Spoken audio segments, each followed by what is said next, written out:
ભાગવતના પ્રત્યેક પુણ્ય શ્લોક છે. ભગવાન વ્યાસજીએ પણ કહ્યું છે એ શ્રીમદ ભાગવત છે. કદાચ આખા શ્લોકનું રટન તો ના થાય, અડધા શ્લોકનું સ્મરણ કે રટન કરશો તો પણ તમારું કલ્યાણ. અને ગણપતિ મહારાજે પ્રારંભ કર્યો. 1 શ્લોક, 2 શ્લોક, 3 શ્લોક. અને ભગવાન વ્યાસે 100 ફૂટનો શ્લોક મૂકી દીધો છે ને. શાંતાકારમ ભુજગશયનમ. બપોરના 12 વાગ્યા.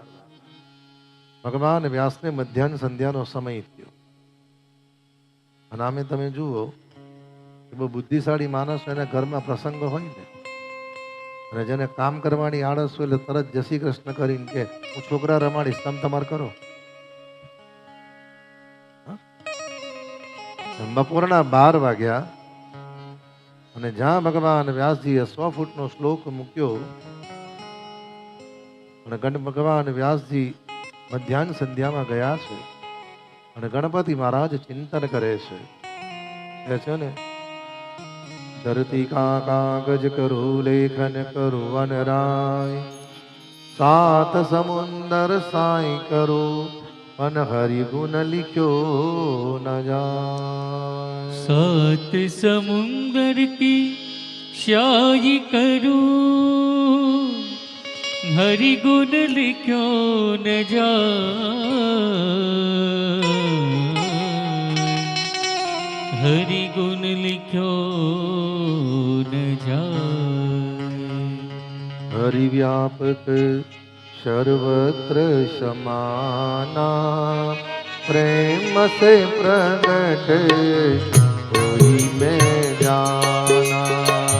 હરિ વ્યાપક સર્વત્ર સમાના, પ્રેમ સે પ્રગટ કોઈ મેં જાના. હરિ વ્યાપક સર્વત્ર સમાના, પ્રેમ સે પ્રગટ કોઈ મેં જાના. હરિ વ્યાપક સર્વત્ર સમાના, પ્રેમ સે પ્રગટ કોઈ મેં જાના. ભગવાન ગણપતિ મહારાજે ચિંતન કર્યું.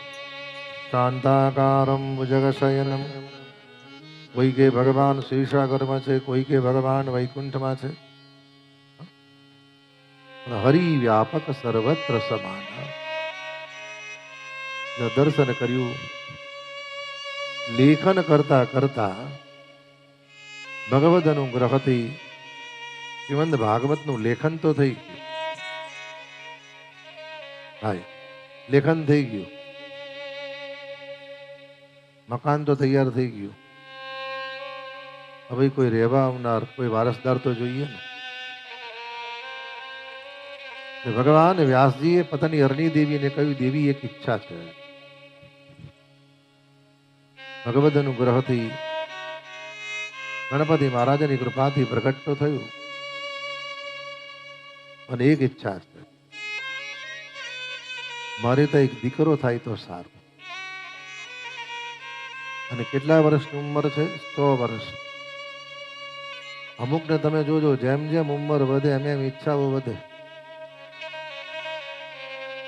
અમુકને જેમ જેમ ઉંમર વધે એમ ભગવાનની ભક્તિ વધે. અમુકને જેમ જેમ ઉંમર થાય એમ બધું કે બધું બરાબર છે. હજુ ફોરેનમાં આપણું એક ફાર્મ હાઉસ હોય તો સારું. સંતોનો મત છે, એટલું બધું બાંધો પણ નહીં કે જીવનમાં તમે એવા બંધાઈ જાઓ કે અંત સમયે મૃત્યુ પણ શાંતિથી ના થાય.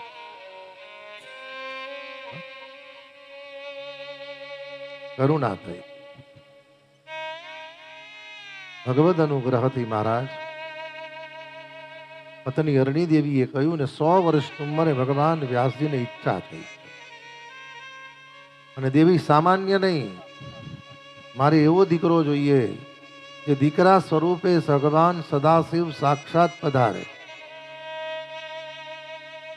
અમુકને તમે જોજો, જોઈએ છે બધું પણ એ પ્રમાણે કર્મ નથી, એ પ્રમાણે સમર્પણ નથી, એ પ્રમાણે શરણાગતિ નથી, એ પ્રમાણે શુદ્ધિ નથી.